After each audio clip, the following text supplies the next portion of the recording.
Qual é o nosso plano para hoje? Eu já compartilhei com vocês os nossos primeiros exercícios, os exercícios da lista anterior. Eu tinha deixado para vocês tanto a lista 5 de vetores, quanto a lista 6 de matrizes. Os da lista 5 eu já enviei a versão corrigida. Os da 6 a gente vai falar um pouquinho hoje. Em particular, eu vou falar para vocês, a gente vai fazer junto o exercício número 5, que é um em que a gente vai simular um jogo da velha. Se vocês tiverem alguma dúvida em relação aos outros exercícios, aos outros, seja de matriz, seja de vetor ou qualquer outra, quer dizer, se for alguma dúvida em relação aos exercícios, a gente trata depois. Se vocês tiverem alguma dúvida conceitual, alguma coisa que vocês se depararam e não funcionou bem, e quiserem perguntar agora, a gente pode começar por aí.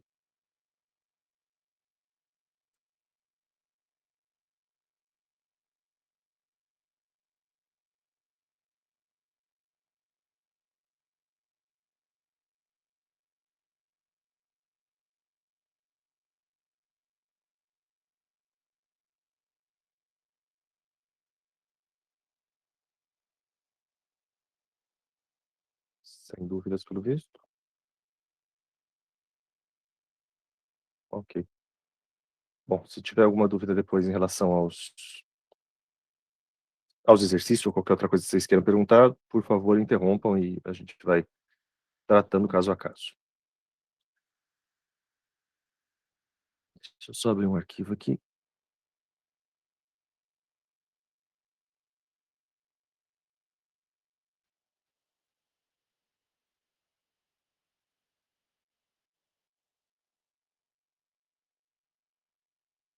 Não, depois eu falo disso, não tem problema.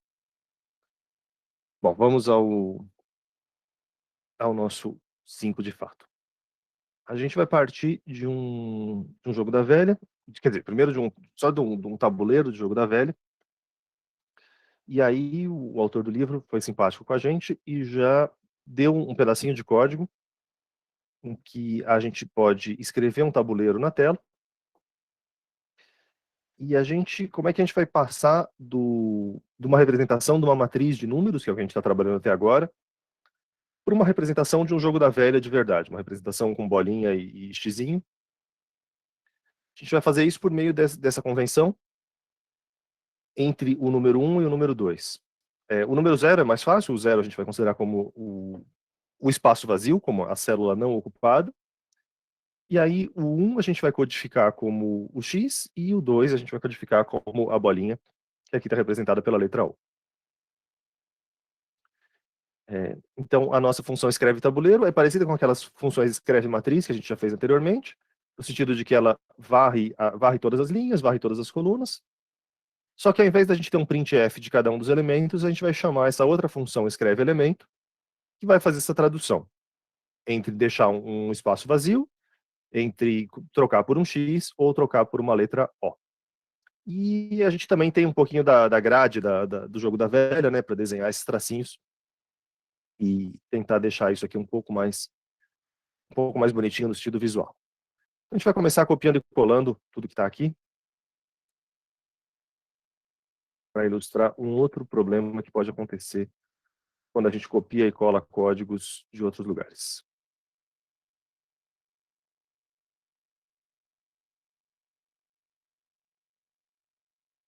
Salvei aqui como item A.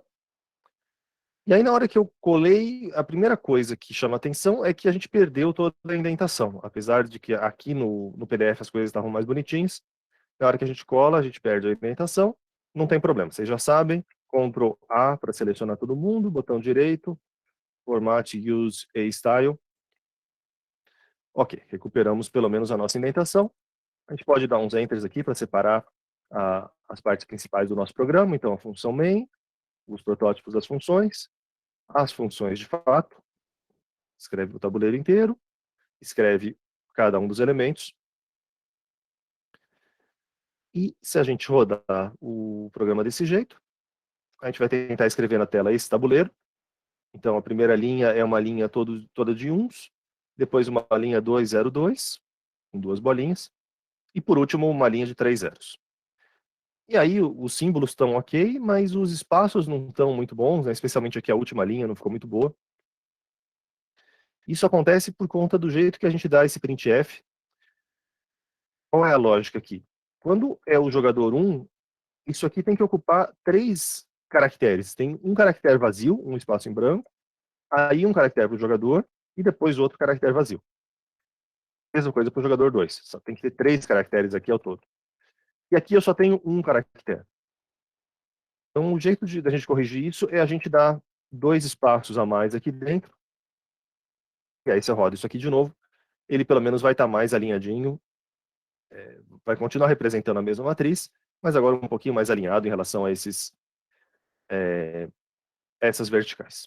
Acho que a gente podia inclusive aumentar um pouquinho aqui o tamanho da nossa barrinha na horizontal. Mas o ponto que eu realmente queria demonstrar para vocês é que na hora que a gente copia e cola algum código que vem do PDF ou vem de outro lugar, é muito comum a gente ter esses problemas com os espaços. E às vezes não vai fazer nenhuma diferença, ou é só estético, como está aqui, mas às vezes faz bastante. Às vezes pode acabar grudando coisas indevidas. Então não se espantem com isso. E às vezes a gente se confunde na hora que a gente tem aspas, aspas simples, aspas duplas, isso pode ser trocado por acento. Então também não é porque você copiou de um PDF que as coisas vão funcionar. Beleza essa parte? Convenções do jogo da velha tão claras.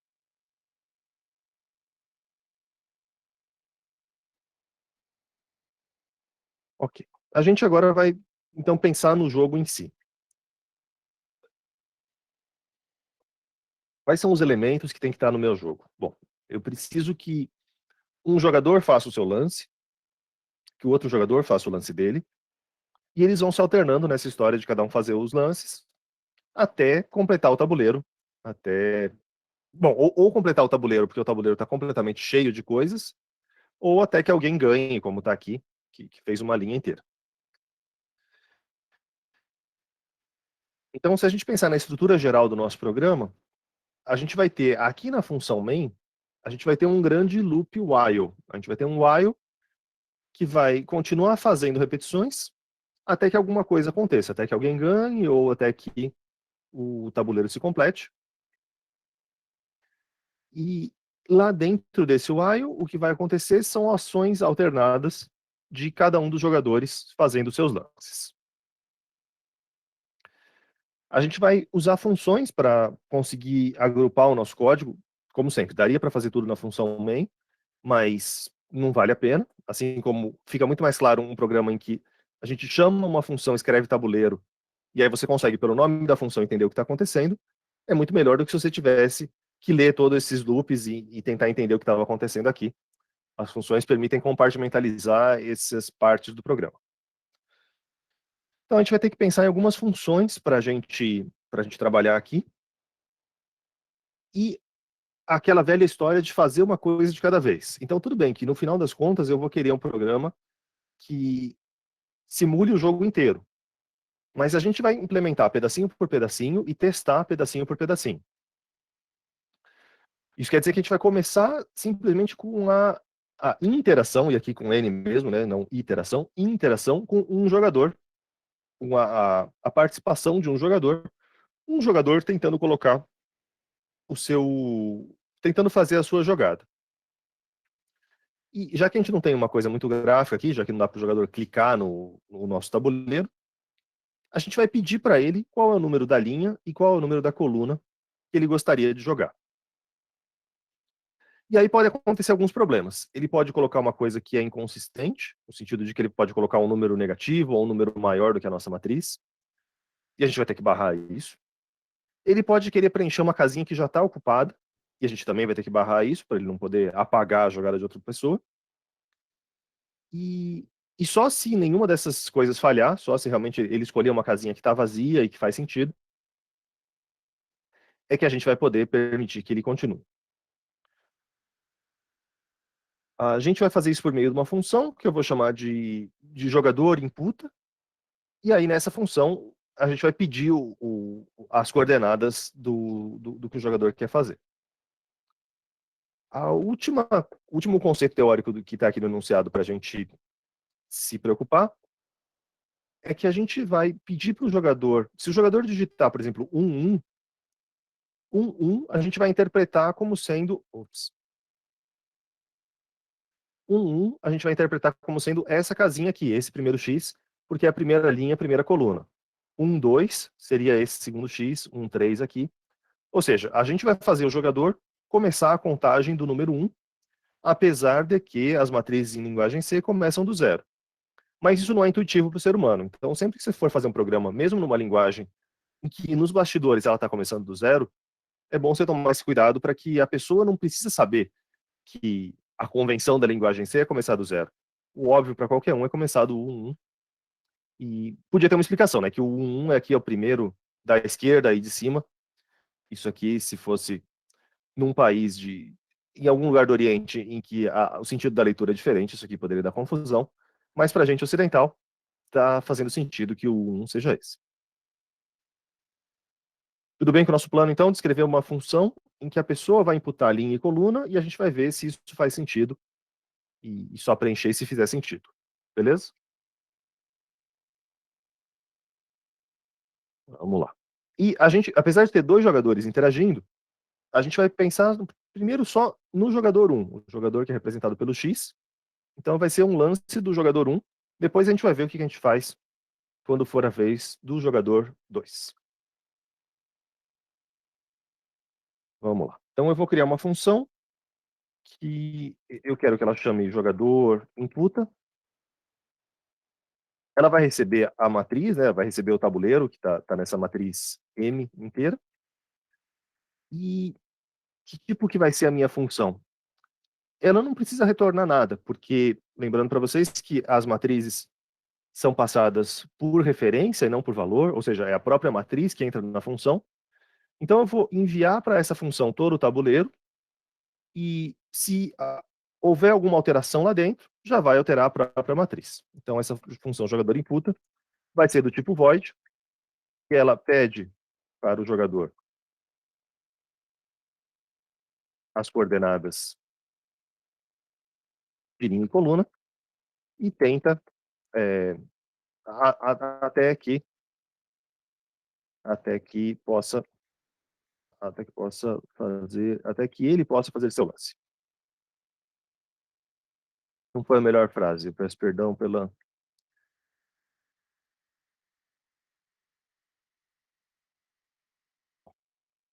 void jogador input. O que a gente vai precisar aqui dentro dessa função? A gente vai precisar pensar num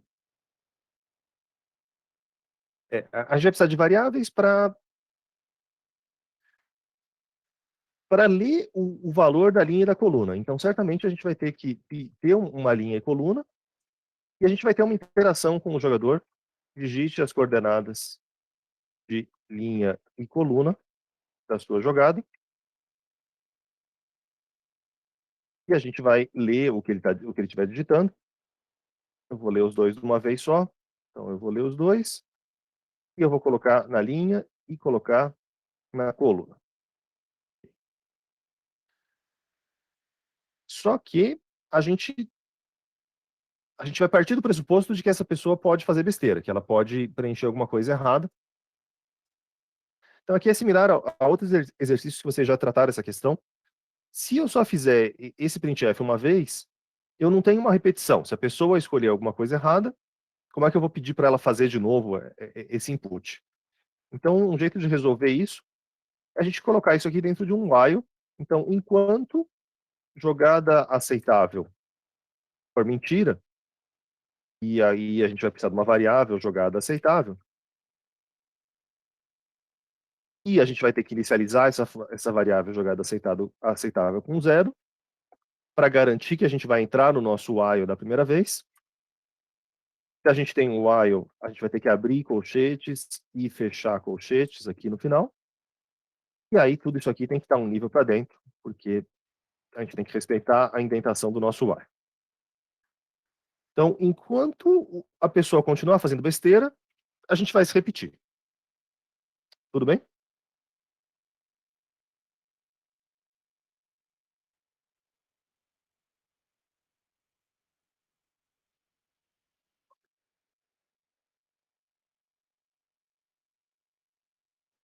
A pessoa vai digitar, por exemplo, um para representar aquela célula aquela mais da esquerda de todas.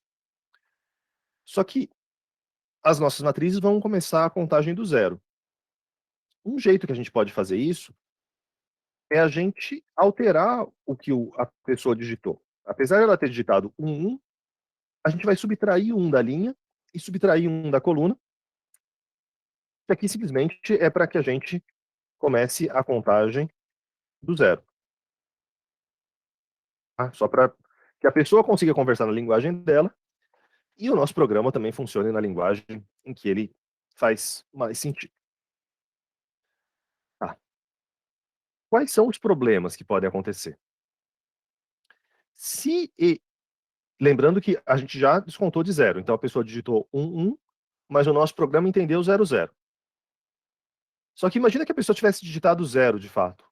Na hora que eu fiz 0 menos 1, a minha variável vai estar valendo menos 1. E aí menos 1 é alguma coisa que está fora do nosso quadrinho, está fora da matriz. Então, se a minha variável linha estiver valendo alguma coisa negativa, eu tenho que dar um printf para ele falando o número da linha precisa ser maior ou igual a 1. E aí, de novo, voltando para essa linguagem do usuário, né, voltando para falar para ele não maior do que 0, mas maior ou igual a 1. E a gente assim trata esse caso. Só que a gente pode explodir do outro lado, né? Se ele ou ele vai falhar do lado esquerdo, ou ele vai falhar do lado direito, ou ele não vai falhar. Então, eu poderia escrever isso aqui só como sendo linha maior do que n, então um número grande. Eu poderia escrever isso aqui só como um if. Só que vale mais a pena eu escrever como um else if, porque ou ele vai entrar no de cima, ou ele vai entrar no de baixo, ele nunca vai entrar nos dois ao mesmo tempo. Então faz sentido isso aqui ser um else if. Só que a gente precisa tomar cuidado com qual é o nosso limite superior. Então imagina que a pessoa digitou 3, mas depois que eu subtrair, isso aqui está valendo 2. 2 ainda tudo bem. O problema é se a pessoa digitou um 4, que virou um 3. Então, se nesse momento a minha variável linha estiver valendo exatamente igual ao n, eu também tenho um problema. Tá claro isso? Porque tem essa questão de shiftar os valores de uma pessoa para outra. Se vocês tiverem algum problema, por favor, me interrompa. Professor, Diga. eu não poderia fazer só um if, aí eu colocaria o linha menor que 0, e aí eu colocava 2 barrinhas e colocava essa segunda linha Poderia. maior menos n? Sem dúvida você poderia sim, Giovana.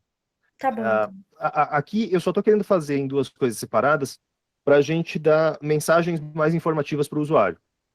Porque Tá se bom. você juntar as duas condições em uma só, você não sabe se ele falhou por causa da primeira ou se ele falhou por causa da segunda.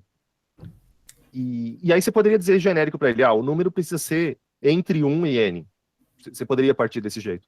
É que aqui a gente quer meio que forçar a pessoa a dar uma mensagem de erro mais clara para ela. Mas você tem toda a razão. Entendi, obrigada. Beleza. Então, o número que a pessoa digitou precisa ser menor ou igual a... E aqui eu vou colocar como um porcentagem D, que o nosso N é uma variável. Apesar do jogo da velha ser um jogo tradicionalmente 3x3, esse 1 aqui ainda é aceitável, aquela história dos números mágicos. Né? Você usar um 0 ou você usar um 1 no seu código não é considerado um número mágico. Mas se tem um 3 aqui cravado no seu printf, é uma coisa meio estranha. E aí, nesse tipo de situação, é preferível você usar ou variáveis, ou como é o caso aqui, só uma constante numérica. Bom, a gente testou se a linha tá entre 0 e 1, se a coluna está entre 0 e 1, entre 0 e n, entre 1 e... Desculpa, a gente testou se a linha está entre 0 e n. Só que a gente tem que fazer a mesma coisa para a coluna. E aí eu vou copiar e colar isso aqui, que não é o melhor jeito, daqui a pouco a gente vai fazer melhor. mas eu vou começar por aqui. Desculpa. Então, aqui é coluna, aqui é coluna. Não é o melhor jeito que a gente está se repetindo, né? Se você der um Ctrl+C, Ctrl+V, é sempre um sinal de alerta de será que não daria para fazer mais genérico? Tá.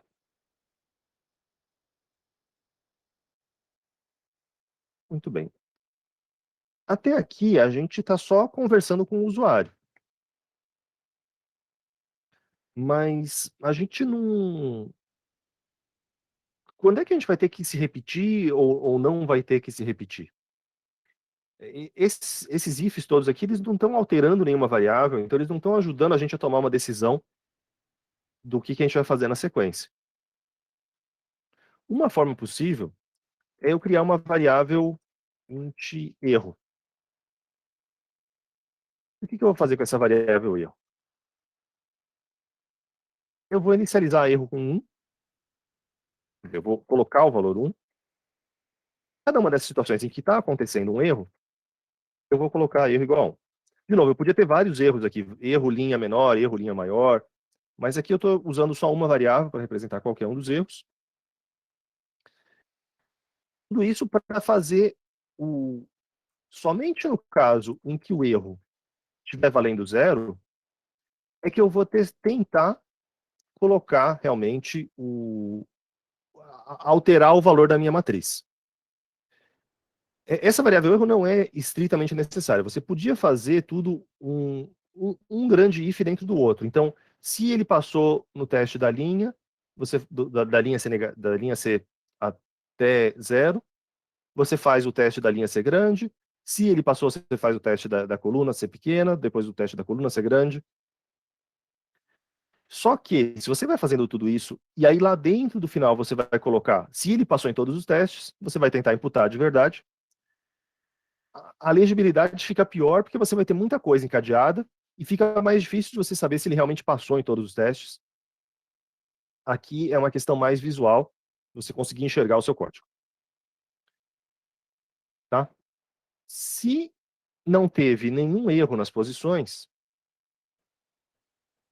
o que a gente vai tentar fazer? A gente vai ver, então, o número de linha e coluna era aceitável, os números, né, melhor dizendo, os valores de linha e coluna eram aceitáveis. Só que aí eu preciso ver se a casinha está vazia. Aí eu preciso olhar para a minha matriz inteira, se a casinha da posição linha e posição coluna, lembrando sempre que a gente trabalha com matrizes, a gente tem dois colchetes separados, não é um colchete com vírgula, são dois separados. Então, se essa casinha estiver valendo 0, é quando a gente vai poder imputar. Se ela estiver valendo 0, a gente vai atualizar esse valor. Então, linha e coluna vai receber 1 e a gente conseguiu fazer uma jogada aceitável. E a gente vai poder trocar o valor da nossa sentinela aqui, jogada aceitável, recebe 1, finalmente conseguimos imputar uma coisa correta. Mas, caso contrário, a célula já está preenchida, a gente vai poder dar um printf para o usuário, a célula escolhida já está preenchida, e aí a gente vai ter que tentar novamente também.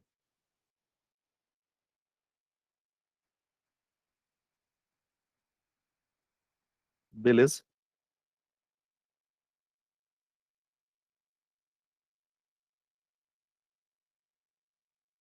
Tentando enxergar toda a nossa função de uma vez só. Ela começa aqui, termina aqui, e ela não tem um return, porque ela... como é que se diz? Ela é do tipo void, então ela não vai ter um return. Tem uma coisa errada aqui com relação à inicialização e atualização de uma das variáveis. Vocês conseguem perceber o que é?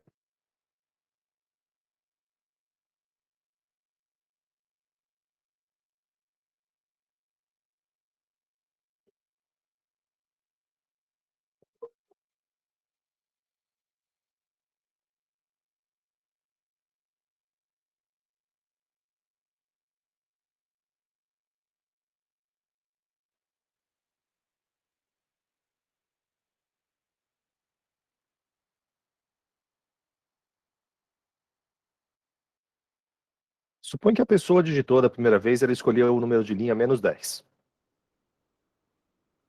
Menos 10 vai ser uma coisa problemática, vai acionar erro igual a 1.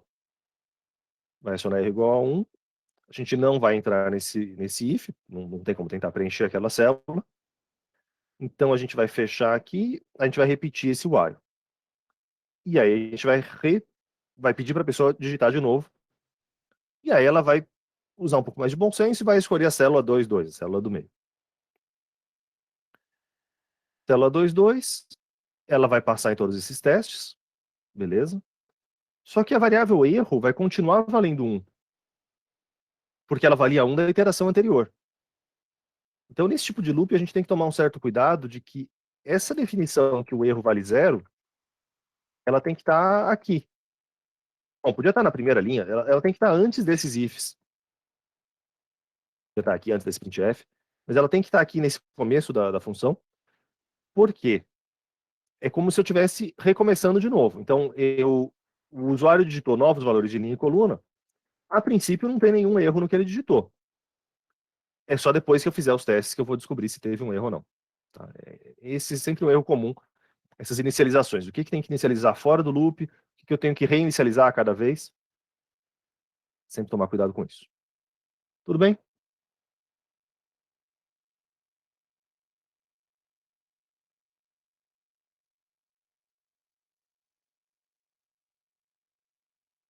Vamos ao teste, então.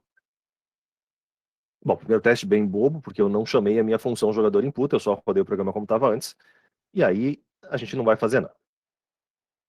Eu vou colocar aqui um printf tabuleiro original, para a gente conseguir enxergar a diferença. Aí eu vou chamar a função para o jogador imputar, em cima do tabuleiro velho, e aí eu vou reescrever tabuleiro modificado. Não me interessa aqui que o tabuleiro já está ganho, que essa partida nem faz sentido, tá? Aqui a nossa intenção é eu conseguir jogar. Primeiro teste eu joguei e já não está muito bom, porque essa minha frase está misturada com o tabuleiro. Bom, se a frase está misturada com o tabuleiro, é sinal de que na minha função escreve tabuleiro, ela devia ter um printf no final dela, um printf com /n, para não misturar com a coisa que vem depois. O tabuleiro é só o tabuleiro. Ok. Digite as coordenadas. Vamos dizer que eu escolhi, então, menos 10 e 5. Menos 10 e 5. Ele vai me dizer que o número da linha precisa ser maior ou igual a 1, correto? O número da coluna precisa ser menor ou igual a 3, então beleza. Eu errei duas coisas, ele me avisou das duas coisas. Se eu tentar 1 e 4, o número da coluna precisa ser menor ou igual a 3. Se eu tentar 1 e 0, o número da coluna precisa ser maior ou igual a 1. Se eu tentar linha 1 e coluna 1, a célula já está preenchida. Linha 1, coluna 2 já está preenchida. Linha 2, coluna 2 é aqui do meio. E aí eu consigo preencher. Então, minha função funciona.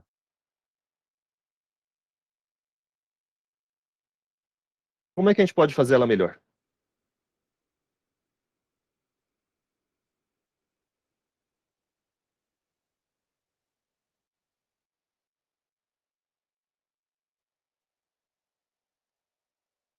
Matheus, economizar espaço, em geral, não é uma coisa que a gente está preocupado. Às vezes, sim. Às vezes você está preocupado.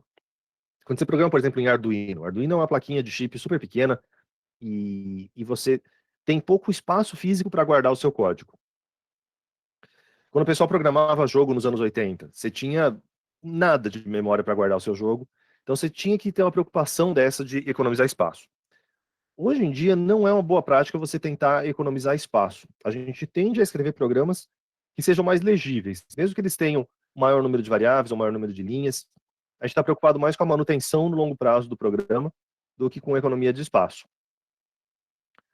É lógico que você não precisa ser um gastão também, não é que você vai desperdiçar as coisas, mas você não precisa ser tão obstinado com isso. Sempre tem um equilíbrio meio difícil de achar.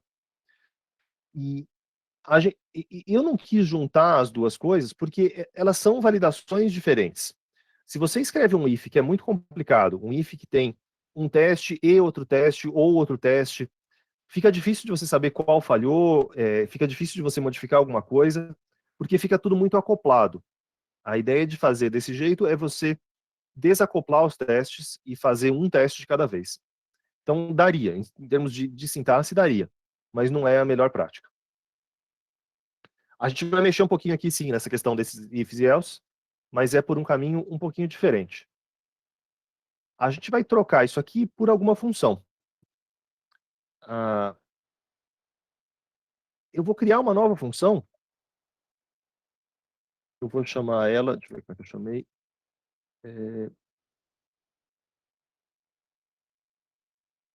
Eu vou chamar ela de valida intervalo, e ela recebe uma coordenada. Ao invés da gente falar que ela recebe uma linha ou recebe a coluna, o tipo de validação que eu faço na linha é o mesmo tipo de validação que eu faço na coluna.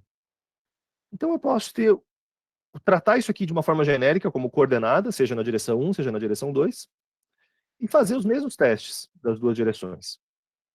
Essa aqui vai ser uma função do tipo inteiro, que eu vou usar como convenção de que ela retorna 1 se a coordenada digitada é válida e 0 caso contrário.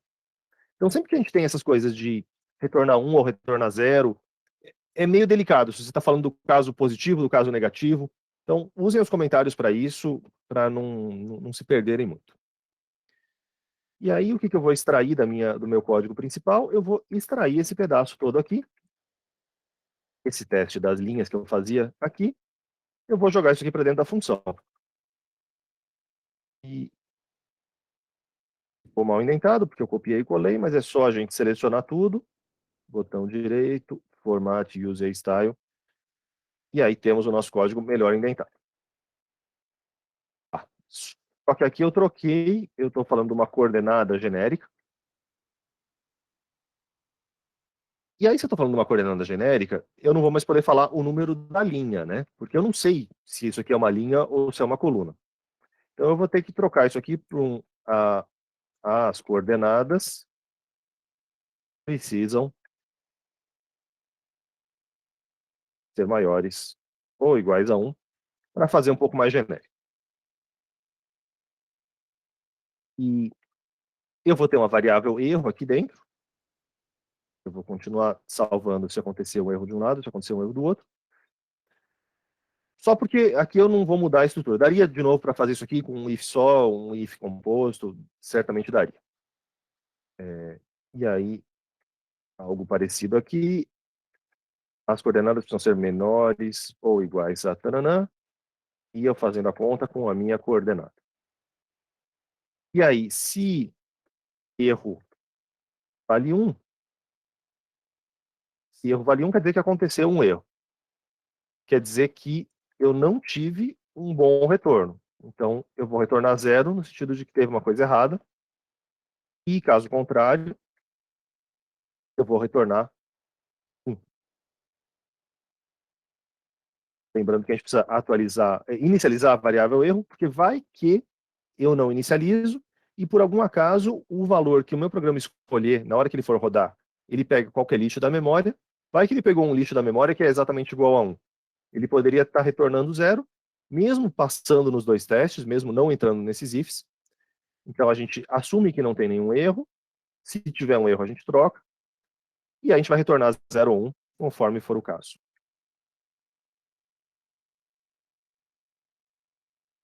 Aí eu preciso colocar o meu protótipo da função. E esse tipo de comentário que eu escrevi aqui embaixo, né, do retorna 1, tananã, tananã, esse tipo de comentário, tipicamente, a gente deixa aqui também nos protótipos. Explicação junto com os protótipos. E aí, eu vou validar o meu intervalo.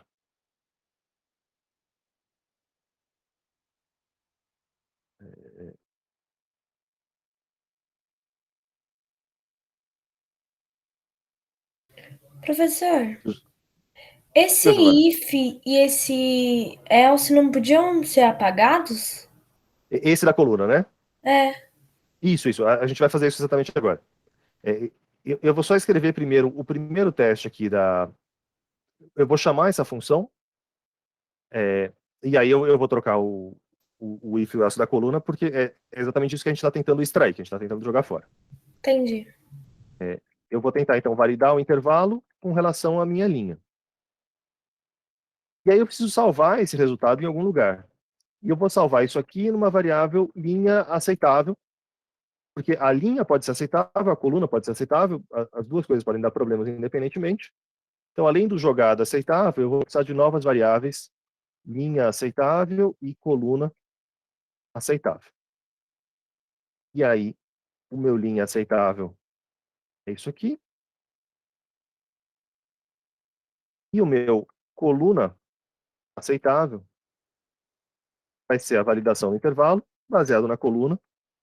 E aí, todo esse pedaço aqui, a gente joga fora. Só que a gente vai jogar fora também a nossa variável erro. Apesar de que ela funcionava daquela maneira anterior e tudo mais, a gente está pensando numa nova lógica agora. E quando é que eu vou dar prosseguimento? Eu vou dar prosseguimento se a minha linha aceitável for igual a 1 e a minha coluna aceitável for igual a 1. Aqui eu estou usando um if com duas condições. Não quer dizer que é proibido usar, não tem nada disso, tá? Você não precisa sempre condensar tudo no mesmo if. E aí, se ele passou nos dois testes, a gente vai realmente tentar tentar preencher a matriz. Bueno. A gente pode rodar o programa desse jeito. E aí, se eu digitar, por exemplo, coordenada 10... Ops, eu digitei errado. Se eu digitar que eu quero a linha 10 e a coluna 5, eu vou ter mensagens de erro que são um pouco dúbias, porque ele está falando que as coordenadas precisam ser menores ou iguais a 3, mas qual foi exatamente, né? Onde foi que eu errei? Não está muito claro aqui do que é linha, do que é coluna. Então, esse jeito que eu escrevi não é o melhor para fazer essas mensagens, não está comunicando muito claramente. A gente podia pensar em separar aqui esses testes. Então, digite o valor da linha,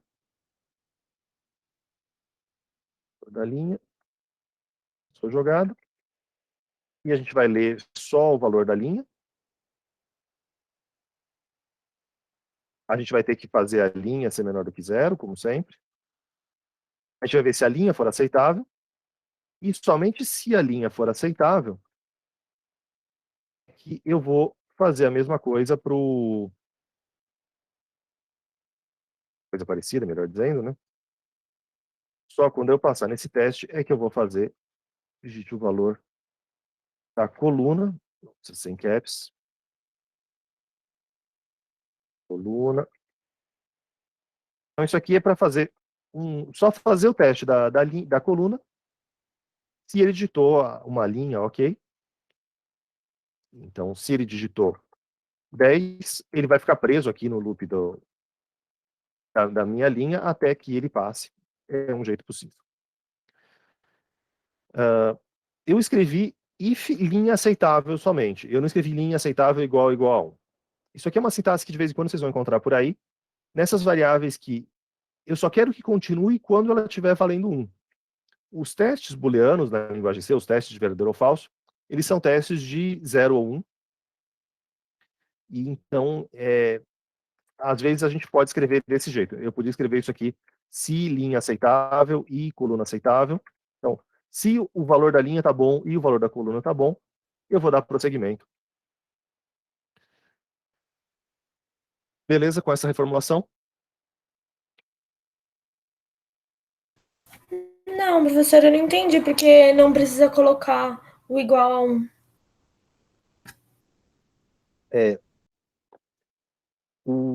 Quando eu escrevo alguma coisa do tipo, sei lá, x igual a 2, que vai ser o que vai estar no...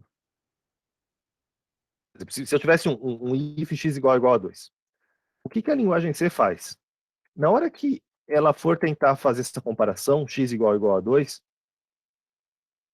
se o x estiver realmente valendo 2, ela vai substituir tudo isso aqui por 1. 1 como um sinal de valor verdadeiro. Então, o verdadeiro é codificado como o número 1. Isso quer dizer que, se eu escrevo desse jeito, eu não estou fazendo nenhuma comparação. o que vai ser substituído aqui dentro do meu if, ou ele vai ser substituído por um 1, ou ele vai ser substituído por um 0. Então, pelo próprio valor dessa variável linha aceitável ser ou verdade ou mentira, ou verdadeiro ou falso, é como se eu já estivesse trocando a condição aqui. Entendi Tá? agora. Mas não é obrigatório, tá? Isso aqui é só para que talvez algum dia vocês encontrem isso, ou em linguagem C, ou em outras linguagens. Você pode continuar escrevendo igual a 1, nada muda, tá? É só para dizer para vocês que existe esse tipo de convenção. A vantagem é que fica mais legível, a coisa flui, né? Então, se é uma linha aceitável, eu faço coisas. Se é uma linha aceitável e uma coluna aceitável, eu faço coisas. É nesse sentido que isso aqui, às vezes, é preferível.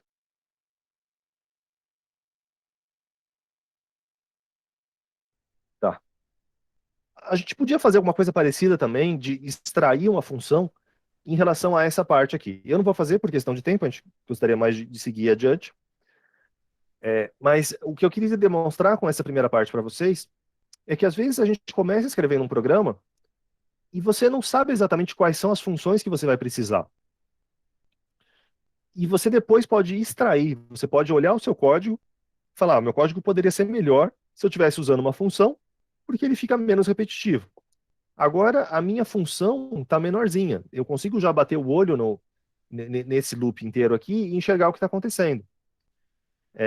Se eu tivesse extraído também uma outra função daqui, eu poderia trocar tudo isso por sei lá, imputa valor, alguma coisa assim. Uma imputa valor de M, linha e coluna. E criar uma nova função para, se o valor da linha e da coluna for aceitável, eu vou imputar o valor. E aí eu tenho uma função que é menorzinha e que é mais legível, às custas de ter mais funções escritas. Mas como cada função é menor, esse programa em geral é preferível, porque você consegue ler esse trechinho de código e entender mais facilmente o que está acontecendo.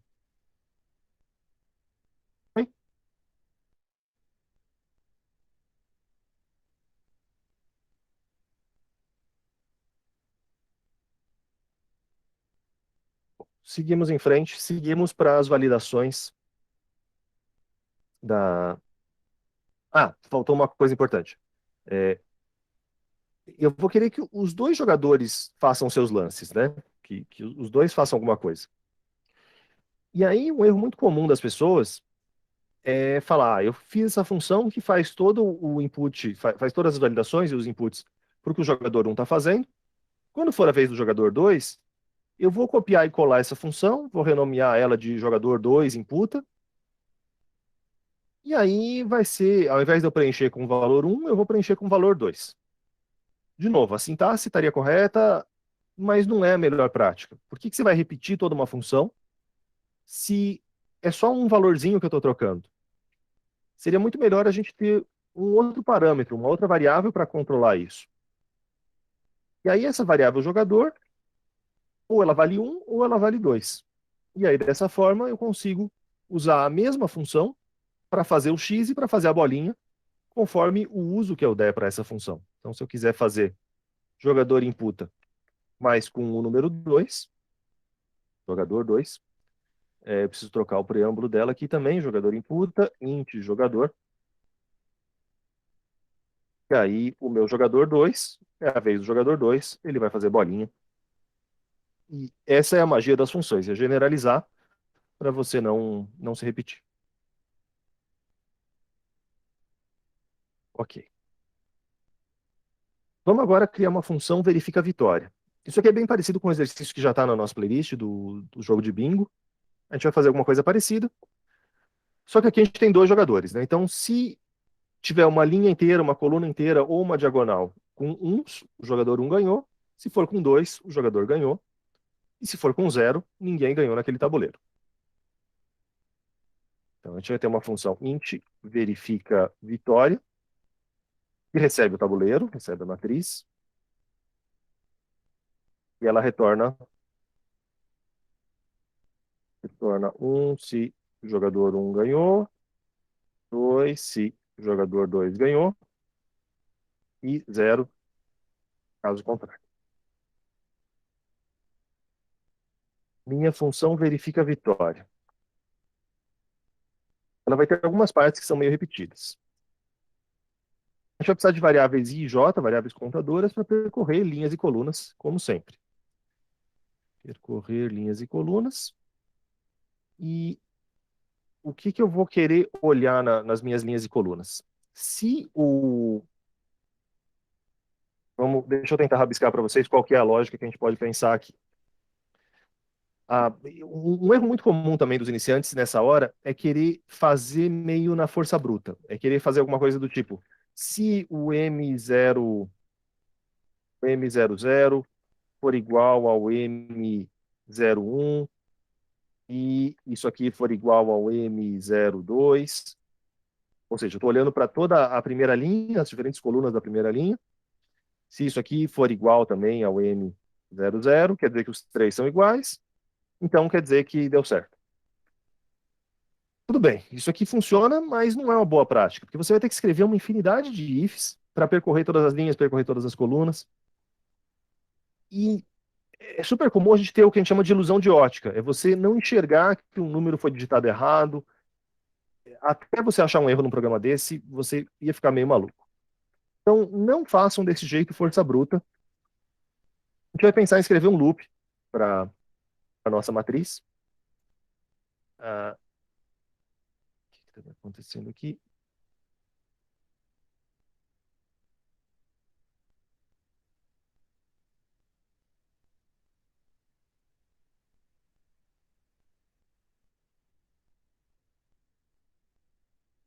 Minha caneta resolveu falhar. Tá. A gente tem um...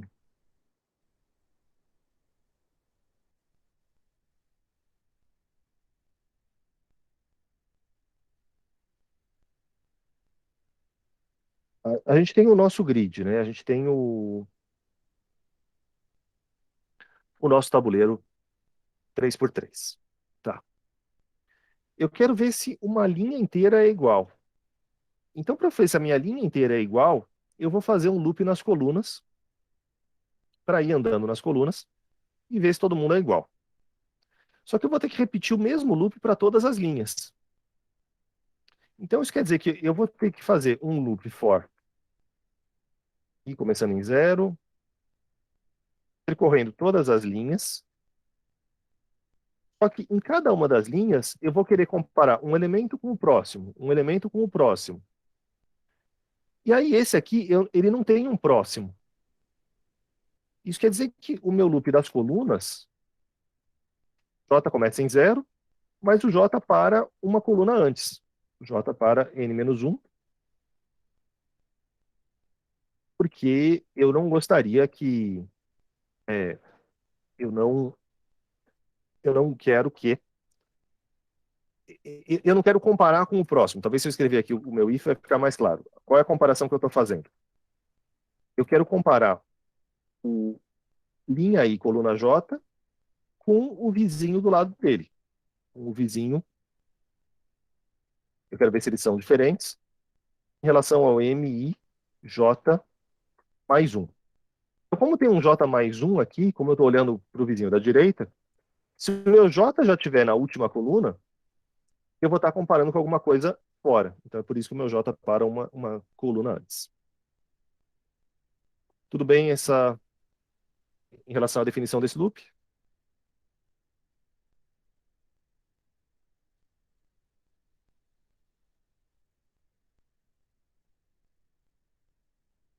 Tá.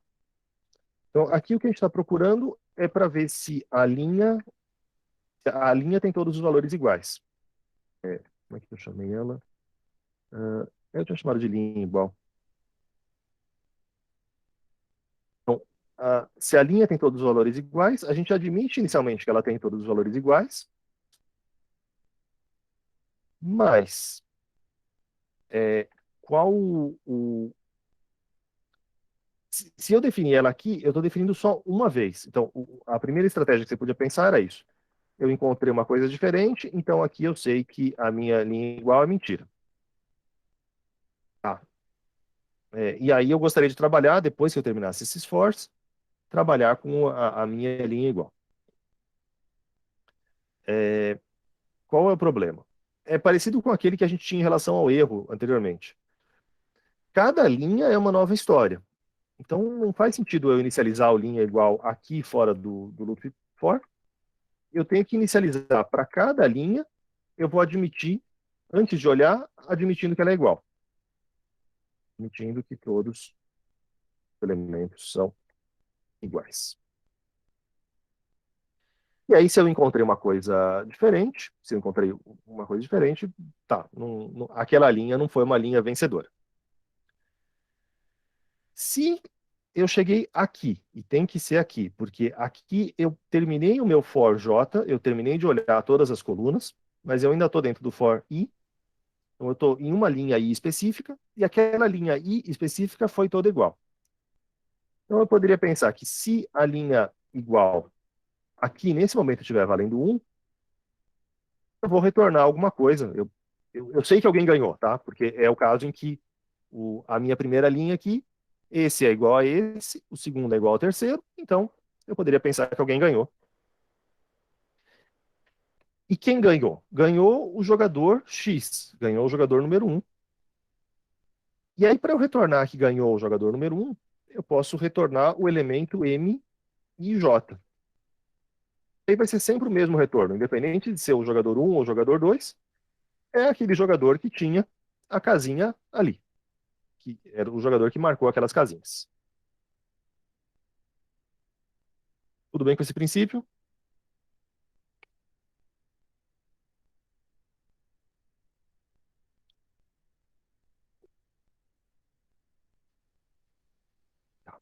Quando é que isso aqui vai dar errado?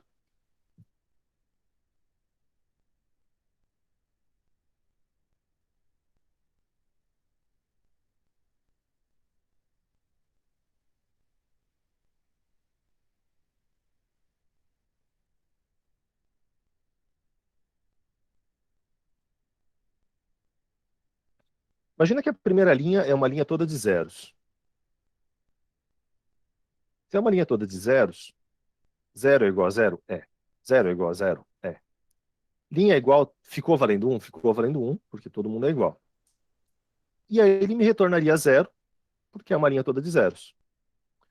Só que retornar 0 quer dizer que ninguém ganhou aquele tabuleiro.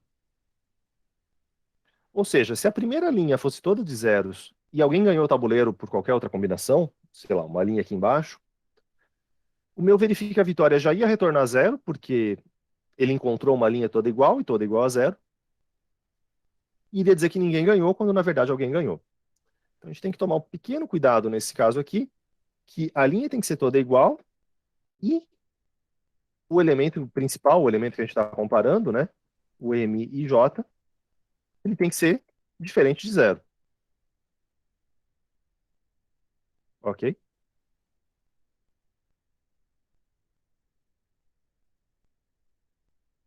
Aí sim a gente vai fazer a comparação como deveria. Então, só para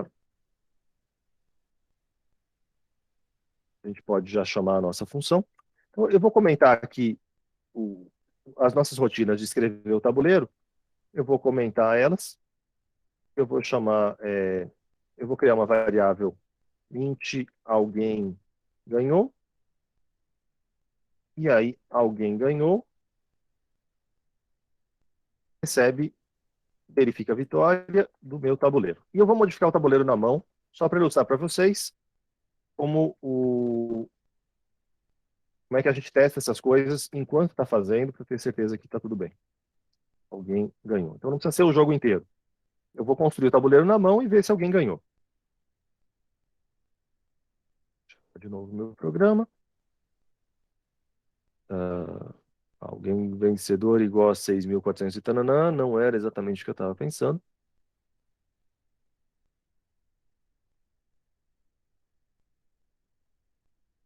Professor, Ah, tem um e-comercial no tem. printf. Exato. O clássico. Então, o vencedor foi o jogador 1, como deveria ser. Eu vou deixar só o primeiro printf aqui para a gente continuar enxergando a matriz, porque eu vou trocar a minha, a minha função aqui. Se for um tabuleiro desse estilo, 0, 0, 0, o vencedor é o jogador 2, então beleza. Se for a primeira linha toda de zeros e uma segunda linha desse estilo, 2, 1, 2, ninguém ganhou, beleza. Se for aqui 2, 2, 2, o vencedor é o jogador 2. Então, as coisas parecem estar funcionando bem com a minha verificação de linhas. E aí eu vou precisar meio que copiar e colar, e aí é a história se repetindo.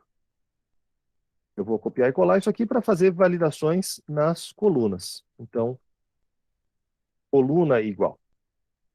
E aí, se eu estou validando em relação às colunas, meu loop principal vai ser um loop em J. Eu vou percorrer todas as colunas.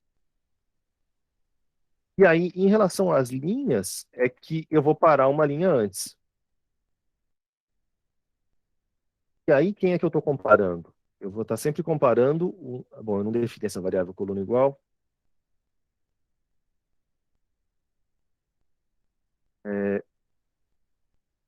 Eu vou ter o meu loop principal, um loop nas colunas. Então, J igual a 0, estou na primeira coluna. E aí eu vou ter um for i, eu vou descendo nas linhas. Eu vou comparar essa casinha com a casinha de baixo dela. A casinha de baixo quer dizer que é i mais 1, mas é o mesmo J. Eu aumento na linha, mas eu não mudo a coluna. É desse jeito. E aí isso aqui seria coluna igual. E aí a mesma ideia, se a coluna for igual e o elemento for diferente de 0, eu vou retornar quem está por ali. Tudo bem em relação às colunas?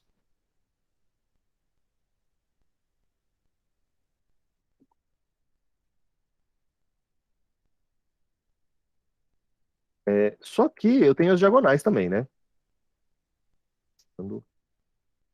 As diagonais. E as diagonais são a parte mais difícil desse código. Por quê? Porque na diagonal, em primeiro lugar, eu só tenho duas diagonais, uma diagonal principal e uma diagonal contrária. Eu só preciso de uma variável para percorrer cada uma das diagonais. A primeira diagonal, o i começa em 0 e o j é igual a i, porque essa casinha é o 0, 0, essa casinha é o 1, 1, essa aqui é o 2, 2. Eu posso fazer, então, só um loop for, e aí eu vou ter uma variável diagonal igual, além do 1. E aí eu vou ter um loop for i igual a 0, i menor do que n menos 1, porque eu vou ter também só comparar a primeira com a segunda, e a segunda com a terceira. Então, se o meu i não pode ir até a última casinha, porque aí eu ia estar olhando a próxima, ia estar fora. Então, a mesma lógica de antes, i mais mais. E aí eu vou olhar se o m, i e j, então, o primeiro elemento da diagonal, se ele for diferente do próximo da diagonal. E o próximo da diagonal é i mais 1, j mais 1. Tá? Estou agora aumentando a linha e a coluna ao mesmo tempo. Diagonal igual, igual a 0. Beleza, diagonal?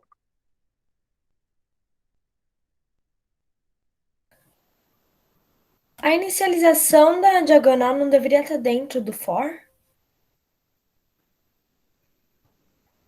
É porque a gente só tem um for aqui. Por que fugiu do padrão? Porque o for já é percorrer a própria diagonal.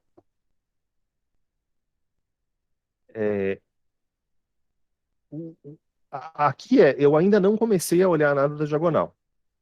Se eu colocar essa inicialização aqui dentro, o que pode acontecer? Imagina que o primeiro parzinho não foi verdade, mas o segundo parzinho foi verdade. Então, imagina que você tem um outro zero aqui. Isso ia forçar com que na segunda iteração o meu diagonal igual se torna 1, porque eu coloquei ele aqui dentro. Eu fiz essa comparação do 2, 2 com o 3, 3, e eles são iguais. Então eu ia sair do meu loop for com o diagonal igual valendo 1. Mas numa situação dessa em que fosse 0, bolinha e bolinha, vazio, bolinha e bolinha, ele ia me dizer que a diagonal está toda igual, apesar de não estar. Então, é porque a gente só tem um for aqui, e a gente tem que fazer isso aqui realmente fora. Entendi. Obrigada. Tá? Esse é o da diagonal principal, e aí o mais confuso de todos é o da diagonal oposta. Por que que ele é confuso? Porque quando eu passar dessa célula para essa célula, o meu número de linhas está aumentando, mas o meu número de colunas está diminuindo. Então a linha aumenta e a coluna diminui. Mas, preocupação adicional. Quem é essa célula aqui? Essa aqui, essa da diagonal principal, era fácil, porque ela era. Aliás, eu escrevi errado aqui, né? Diagonal tem que ser I e mais um e mais um. Eu não tenho J aqui, é sempre o mesmo I, porque.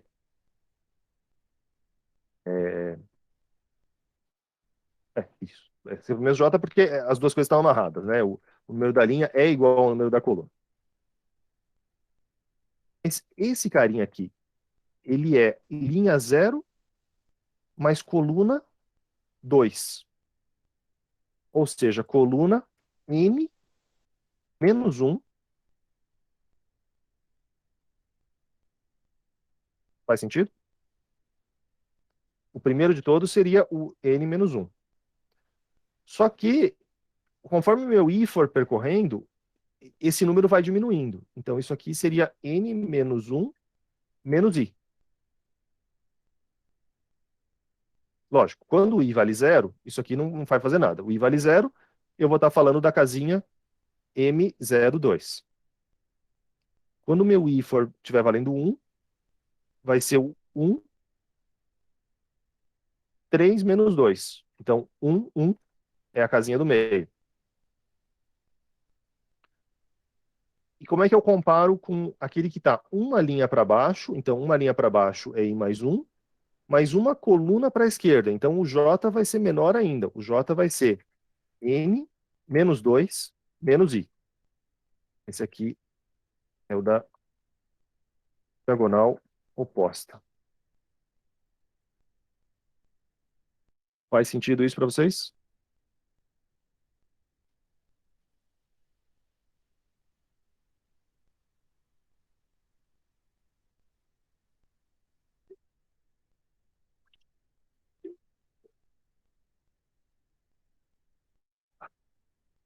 Mas esse aqui é o que a gente mais quebra a cabeça. Esse da diagonal é mais esquisito. A gente só precisa tomar um cuidado de que a gente está retornando. O elemento que a gente está vendo se é diferente de 0 é o último que a gente olhou no nosso loop. Então, o elemento que a gente vai ver se ele é diferente de 0 é justamente esse aqui, e é esse aqui que a gente vai estar retornando. Mas cuidado que eu estou usando o valor de I mesmo depois que o loop terminou. O que eu estou pegando, na verdade, é o penúltimo, né? Porque o último, aqui do lado direito, seria esse aqui, o penúltimo vai ser esse. Então é a mesma lógica que eu usei em todos, eu retornaria desta forma. Tá? Esse é o da diagonal oposta. E esse aqui... Bom, eu já salvei tudo no mesmo arquivo, agora deixa para lá. Bom, vamos testar essa função para a gente se encaminhar para o encerramento dessa aula. Se eu tiver alguma coisa na diagonal principal, então eu vou ter um 2 aqui, eu vou ter um 2 aqui, eu vou ter um 2 lá embaixo.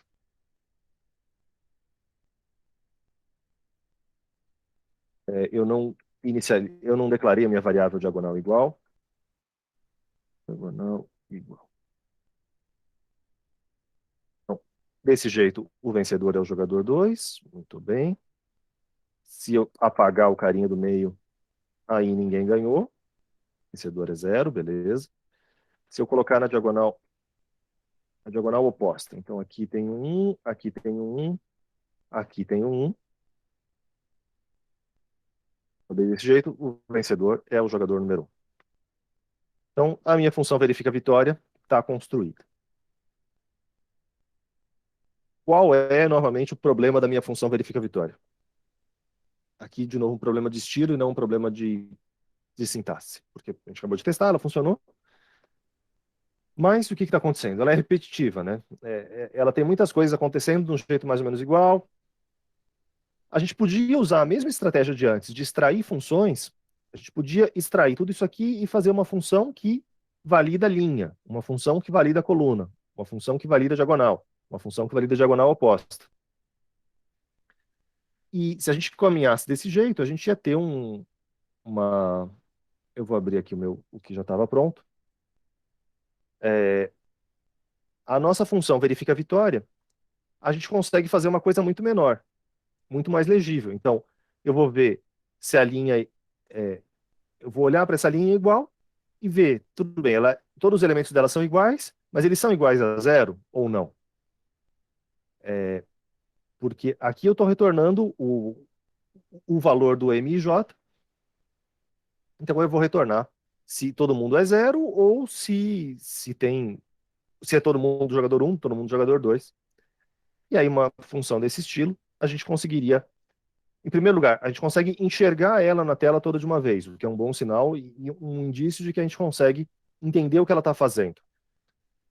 A gente consegue ler ela em português, porque ela tem os nomes das variáveis, os nomes das funções bem pensados, e dá para entender o que está acontecendo, muito mais do que essa função aqui, que faz a mesmíssima coisa, mas ela tem um monte de loop for, um monte de loop j, e você, às vezes é j, às vezes é i, às vezes é só i.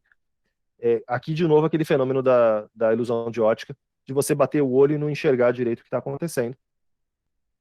Uma versão dessa, com as funções extraídas, seria um código um pouquinho melhor. Tudo bem até aqui?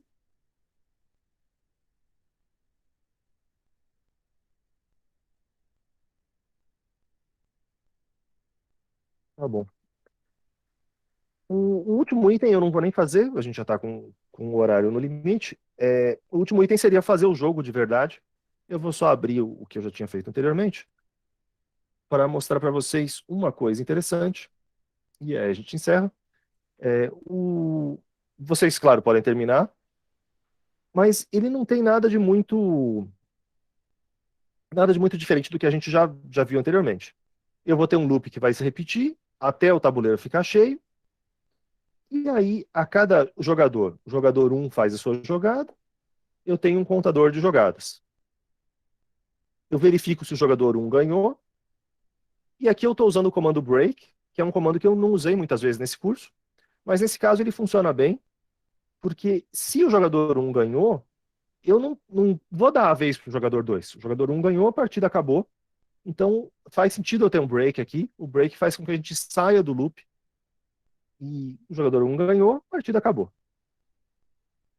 Se o jogador 1 colocou a última casinha e ela foi a nona jogada, ela foi a casinha que preencheu o tabuleiro, vai dar velho. E aí eu também tenho que ter um break, eu também vou sair do jogo nessa situação. Aí eu passo a vez para o jogador 2, o jogador 2 também vai ter o mesmo teste, e se ele ganhou, eu vou ter um break, também vai acabar por aqui. Nesse tipo de situação, a gente a, a gente pode trabalhar esse loop aqui, a gente pode escrever também meio similar ao que a gente tinha feito com aquele if linha aceitável ou algo do tipo. É comum também a gente ver esse tipo de expressão, while 1. Quando você faz isso, você está criando um loop infinito. Pelo que está escrito aqui no while, a gente nunca vai sair do while. A gente só vai sair do while se tiver um break. Então, quando uso o break, eu gosto de ter esse tipo de situação. Em que na hora que eu leio o while, eu sei que ele só vai sair porque teve um break. Eu acho que fica um pouco confuso quando você tem uma condição no while e você tem os breaks, porque aí você não sabe se saiu por um lado, se saiu pelo outro. Então, o meu jeito é, se for para usar um break, eu prefiro usar nessa situação em que claramente é um loop infinito, que só vai sair porque teve um break. Tudo bem?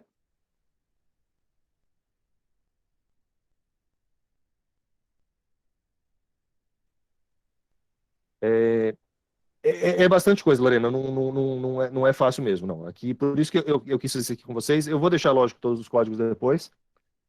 Depois vocês acompanhem com calma. Para a gente fechar mesmo, o que eu queria dizer é que a gente pode generalizar o nosso tabuleiro. Lembrando que a nossa variável, a gente tinha uma variável n, né, que era a variável para o número de casinhas do tabuleiro. E aí, se você fez tudo do jeito que a gente seguiu por aqui, em que a gente tem todos os nossos... ao invés de você escrever um monte de if na mão, if primeira casinha igual à segunda, if segunda casinha igual à terceira e tudo mais, a vantagem de você fazer tudo automatizado com esses fors é que você pode simplesmente trocar aqui no começo do jogo, eu vou trocar e dizer que eu quero 5 casinhas. Então, a única coisa que eu precisei realmente mudar para ficar genérico foi na parte do escrever o tabuleiro. Eu precisei escrever isso aqui um pouco maior, eu precisei mudar a condição desses ifs, porque o nosso autor do livro, ele tinha escrito o if ou j igual a 0, ou j igual a 1, ou i igual a 0, ou i igual a 1. Então, o autor do livro não estava preocupado em escrever um jogo da velha genérico, com qualquer número de casinhas. Eu troquei os dois ifs dele por j menor do que menos 1 e menor do que, o i menor do que menos 1, para garantir que são todas as linhas e todas as colunas, menos a última. E aí, quando a gente faz isso, a gente pode ter um jogo da velha 5x5 e ter um jogo um pouco mais divertido, que vai funcionar também. Esse aqui é uma ilustração daquele princípio do faça um código que seja fácil de mudar. Faça um código que, se as regras do jogo mudarem em algum momento, você vai trocar um parâmetro em um lugar ou acertar um detalhezinho mínimo desse, por exemplo, essa condição do if, que você não tinha generalizado no começo, mas é só um ajuste pontual. Não é reescrever todo o seu código porque alguém mudou alguma regra de negócio no meio do caminho.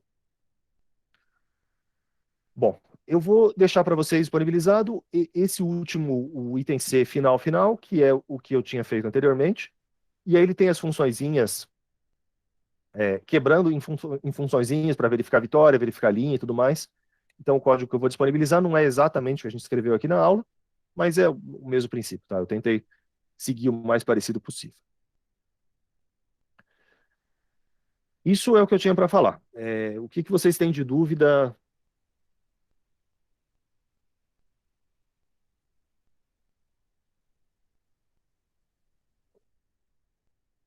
Quando vai ser o próximo trabalho, assim, a avaliação? Eu vou colocar hoje mesmo a gente vai passar para isso, Giovana. Vocês vão ter 2 semanas a partir de hoje. Eu estou só corrigindo um problema que eu tive com o meu enunciado, que eu não queria fazer uma coisa muito... O nosso semestre já está acabando, vocês já estão cheios de coisa, então eu não queria fazer um exercício muito grande. Ele já vai ser difícil, porque essa questão toda de vetores e matrizes não é simples. Então, hoje eu vou postar e aí vocês vão ter as 2 semanas completas, essa semana e a próxima, mas ele vai ser mais difícil, mas ele vai ser pequeno.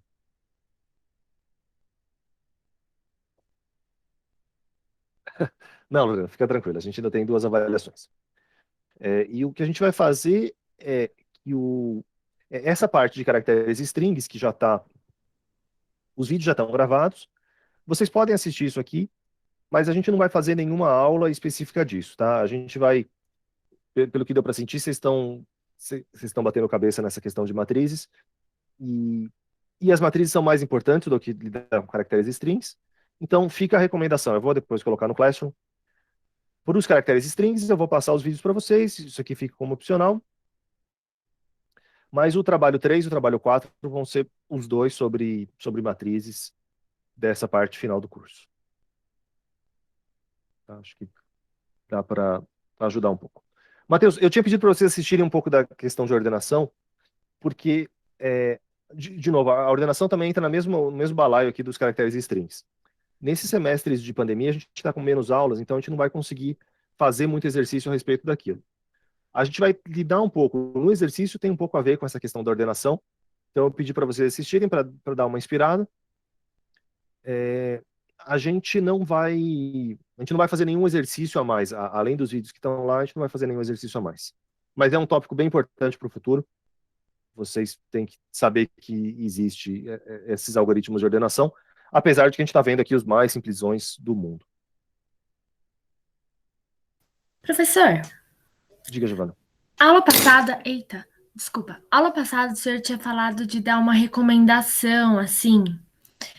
Então, a gente tem 4 avaliações, porque nos outros semestres, sei lá, o senhor não faz 2 avaliações em grupo ou em dupla, alguma coisa mais conjunta, assim, com os colegas de sala, porque eu acho que ficaria mais fácil para a gente, não precisa ser todas as avaliações, mas metade, não sei, porque ficaria mais fácil para a gente e para o senhor. O senhor Uhum, corrigiria mais rápido, seria menos vídeos. uhum. Enfim, era isso. A sugestão é boa. E parcialmente pode ser, Giovana, porque qual é o nosso drama aqui? Eu preciso ter algum indício individual de que vocês trabalharam individualmente. Porque se a gente fizer todas as avaliações em dupla ou em grupo, a gente não tem. Eu não tenho controle, né? Eu posso estar aprovando pessoas que não fizeram absolutamente nada no semestre inteiro. Então, alguma coisa, algum trabalho poderia ser começar a fazer em dupla, por exemplo.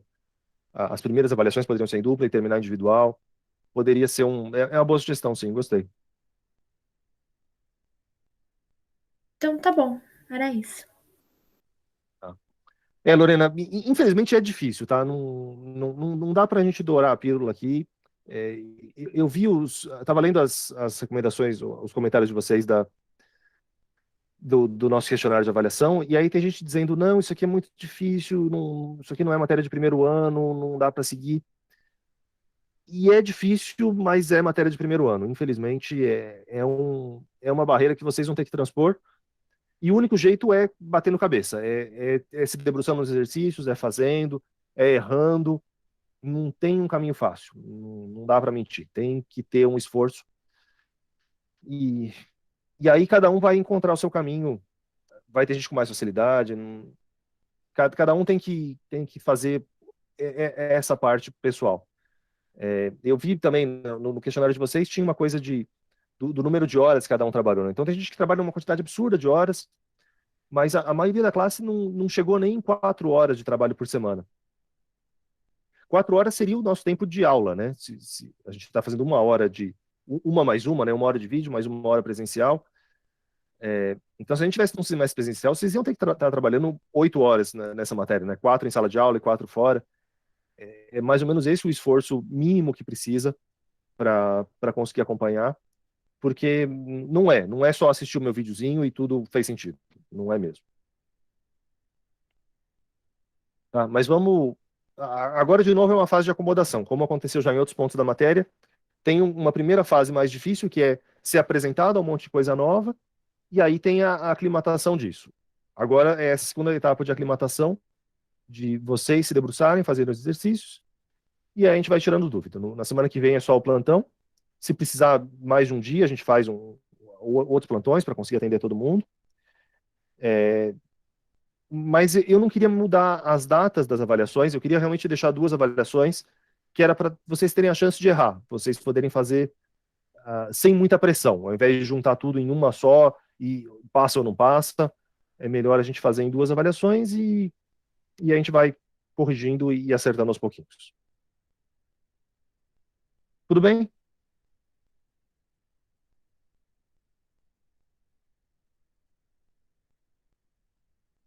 Beleza, pessoal. Vou subir então o vídeo agora no YouTube, colocar o código. Eu vou. Eu vou entregar assim, Antônio. Eu vou entregar. Bom, lógico, eu não terminei de corrigir a 2, mas vocês vão ter algum feedback, sim, das últimas para conseguir se embasar, sim. Estou corrigindo a 2, vou entregar assim que possível.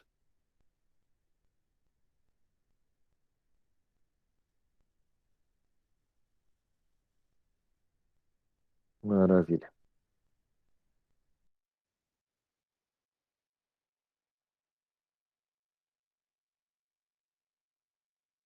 Tchau, professor. Obrigado pela aula. Até semana que vem. Valeu, pessoal. Boa semana para vocês.